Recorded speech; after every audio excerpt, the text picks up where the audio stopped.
Satış əməliyyatı ticarət modulunun daxilindəki əməliyyatlar hissəsindən yeni əməliyyat düyməsinə daxil olmaqla həyata keçirilir. Yeni əməliyyat düyməsinə daxil olduqda ilk satış pəncərəsi açılır. Satış pəncərəsində tarix, valyuta və qarşı tərəf seçilir. Əgər bu qarşı tərəflə bağlı imzalanmış müqavilə mövcuddursa, müqavilə seçilə bilər və eyni zamanda müqavilənin əlavəsi. Satış həyata keçiridən menecer, eyni zamanda ambar seçildikdən sonra əgər ehtiyac olarsa, agent xanasından istifadə olunur. Agent xanasının məqsədi bu satış əməliyyatının həyata keçirilməsi zamanı vasitəçilik etmiş şəxsləri və yaxud şirkətlərin sənədin içində qeydiyyatının aparılması məqsədi ilədir və zəruri xana deyil, seçilməyə də bilər.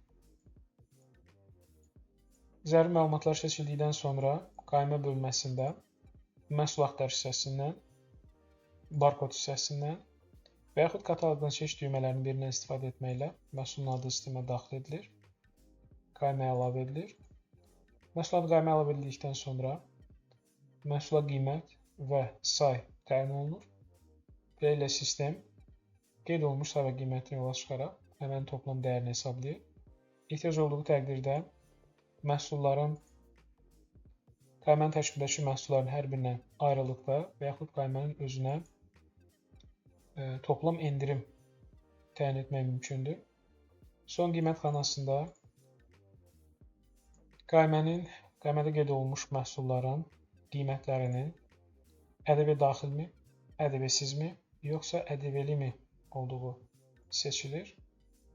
Seçim əsasən sistem hesablama aparır.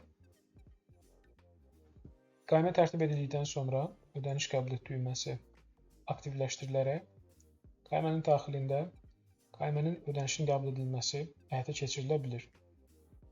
Ödəniş qəbul et düyməsi aktivləşdirildikdən sonra ödənişin qəbul olduğu valyuta, hesabın növü, yəni nəqd, bank və yaxud kartla ödəniş olunması seçilir. Daha sonra isə hesab.